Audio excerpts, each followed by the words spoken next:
Eleanor's voice sliced through the refined atmosphere of the dining room like a sharpened blade, bringing all conversation to an abrupt halt. Standing confidently at the head of the table, my mother-in-law swirled the wine in her glass, a victorious smirk playing on her lips. "You were never really married," she declared. A stunned silence fell over the room. My husband James paled beside me, his grip on his fork going slack. His siblings and their spouses froze mid-bite. The only sound was the rhythmic ticking of the antique grandfather clock in the corner, marking the seconds of this perfectly executed ambush. I'm Victoria Matthews, and at 32 years old, I never imagined my marriage would be publicly challenged over a Sunday dinner. Then again, I never expected many things from Eleanor Blackwood. James's voice shook as he spoke. "Mom, what are you talking about?" His hand found mine under the table, and I squeezed it, keeping my expression unreadable. Eleanor's smirk deepened. "Oh, sweetheart, did you really think I'd let you go through with this? An event planner from a small town with no notable family name. Hardly a match for a Blackwood. I did what was necessary to protect our legacy." Her sharp gaze turned to me, full of calculated malice. Chaos erupted. James's sister Charlotte let out a shocked gasp. His brother Marcus began arguing with their mother, and their father Richard merely stared into his whiskey glass as if it held the answers to an unspoken question. I, however, remained composed, a fact that seemed to unnerve Eleanor more than she'd anticipated. "Not even a reaction, Victoria," she taunted. "No protests? No dramatic outburst?" I calmly reached for my purse hanging on the back of my chair. "Actually, Eleanor, I do have something to say, or rather, something to show you." Taking my time, I unlocked my phone under the weight of the family's scrutiny. "You see, after our odd conversation last week about wedding documentation, I decided to look into things myself." Her confidence flickered. "What conversation?"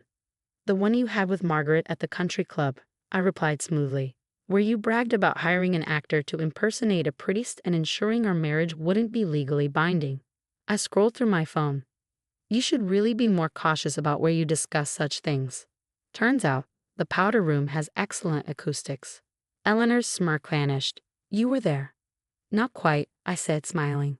"But my friend was. You remember Sophia? The new club manager you humiliated last month? She happened to be in the stall when you walked in." I tapped my screen, and the room filled with Eleanor's own voice. "That little gold digger won't know what hit her. The priest is an actor. The marriage won't be legal, and when the time is right, I'll reveal everything. James will have no choice but to leave her." The room fell into stunned silence. Eleanor's face twisted in shock. "You're bluffing." I shook my head. "Oh, I haven't even gotten to the best part. After hearing this, I did some research. Would you like to know what I found?" She gripped the table, knuckles white.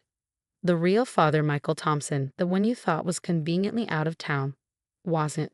He performed our wedding as planned. Your actor never got the chance to step in because Father Thompson arrived first. Our marriage license, completely legitimate, filed with the county clerk's office the very next day."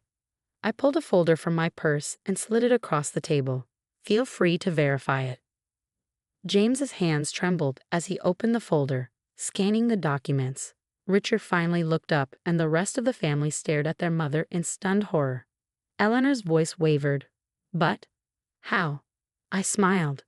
"Did you really think I wouldn't double-check everything? I'm an event planner, Eleanor. I don't leave things to chance. When Father Thompson called to confirm our ceremony, he mentioned someone had attempted to cancel him and hire a replacement. That's when I knew something was off." James pushed back his chair abruptly, the legs scraping against the hardwood floor. "Mom, how could you do this? To me? To Victoria?" Eleanor's mask finally cracked. "James, sweetheart, I was only protecting you. She's not one of us." "Now, Mom," James said, his voice hardening, "you don't understand.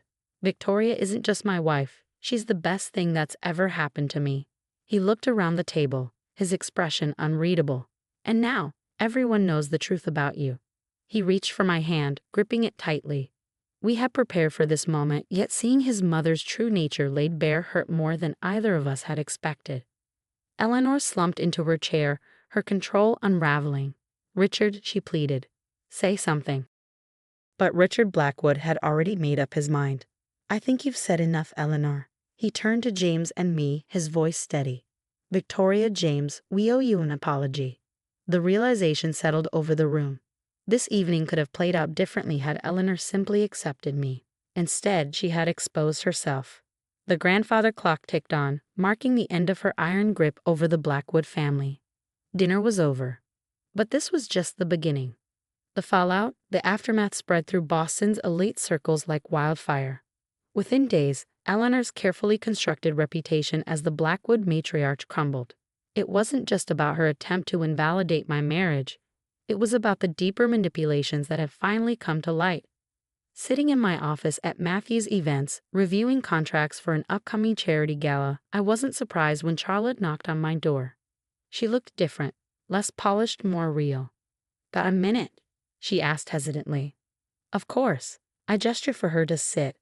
Over the past 2 weeks, she'd become an unexpected ally, revealing secrets about her mother that even James hadn't known. She handed me a folder. "Mom's trying to sell the summer house. The one that's been in the family for generations. Says she needs the money for a fresh start. But I found these in Dad's study." Inside were receipts, gambling debts, loans, all in Eleanor's name. "How long has this been going on?" I asked, scanning the pages. "Years," Charlotte admitted. "She's been draining family assets. That's why she was so desperate to keep you out. She was afraid you'd uncover her mess." The irony wasn't lost on me. She had called me a gold digger, yet she was the one siphoning the family's wealth. "Does your father know?" Charlotte shook her head. "He just signs whatever she gives him." But now, her expression darkened. "Now she's threatening to expose some of Dad's old business dealings if he doesn't comply.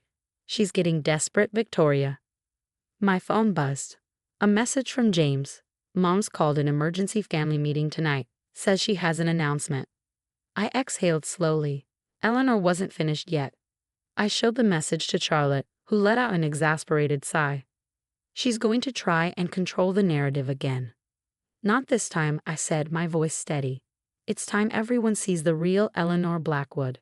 That evening, we gathered in the Blackwood family library. Eleanor stood by the fireplace, her posture regal, her expression unreadable. Richard sat in his usual leather armchair, while James, Charlotte, Marcus, and their spouses took their places around the room. I remained standing, one hand resting on the folder that held Margaret's letter.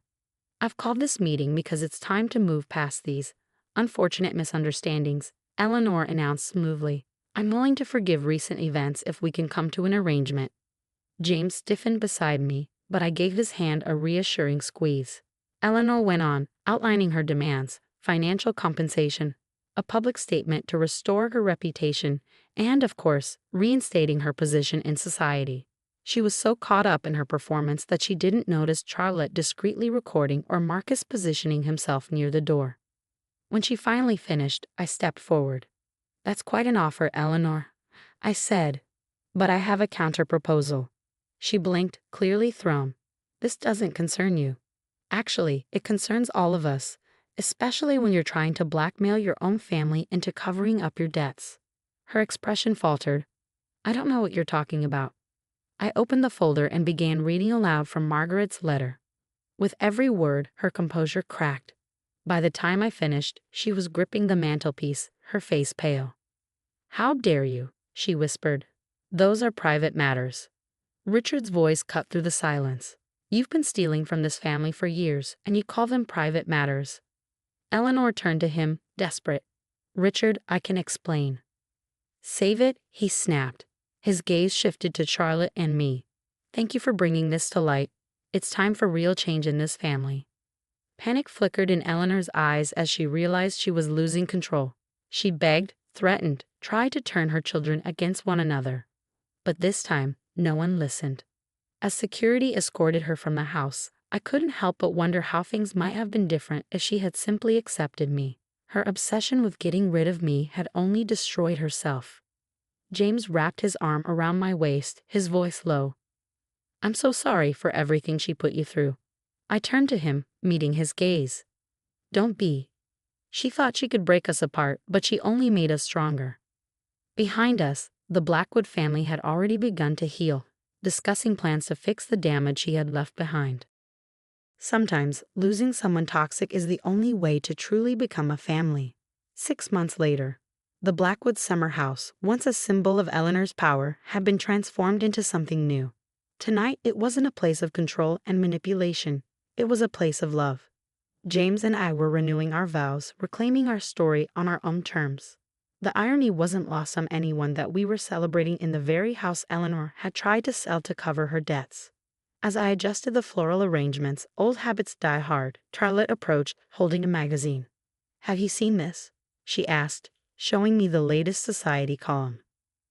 The headline read, "Disgraced Boston socialite spotted in Palm Beach, now a resort activities director." I couldn't help but smile. She always did love controlling other people's lives. Charlotte smirked.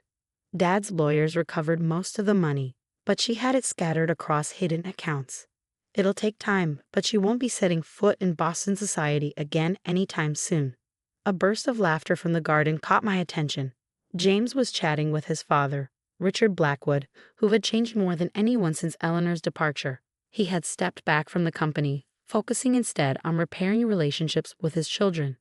"Victoria," Richard called, walking over. "Everything looks perfect, but you shouldn't be working at your own celebration." "Once an event planner, always an event planner," I said, adjusting a banner. "Besides, this is different.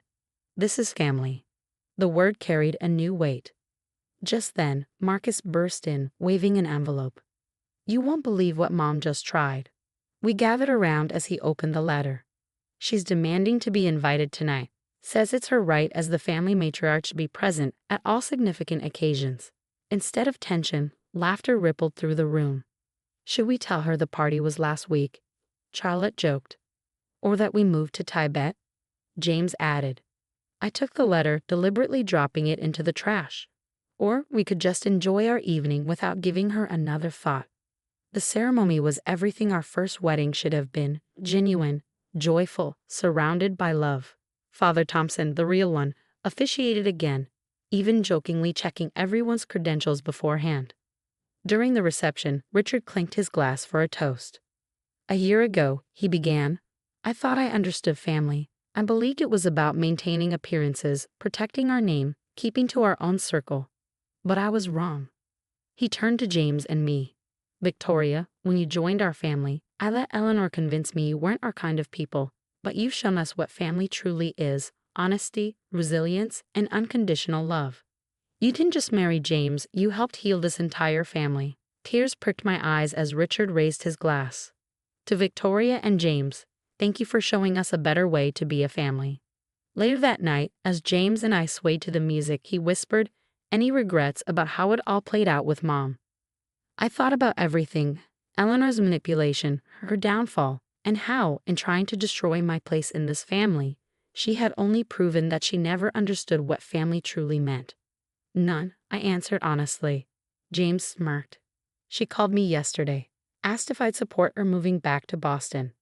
And I told her she lost the right to dictate our lives the day she tried to erase our marriage." I glanced around the room, at Charlotte teaching her kids a silly dance, at Marcus and his husband planning their adoption, at Richard finally allowing himself to relax and enjoy life. "We're doing just fine without her," I said. The summer house, once a monument to Eleanor's control, had become something else entirely: a home. A place where the real Blackwood family could finally thrive. Thanks for watching. See you in the next video. Stay tuned.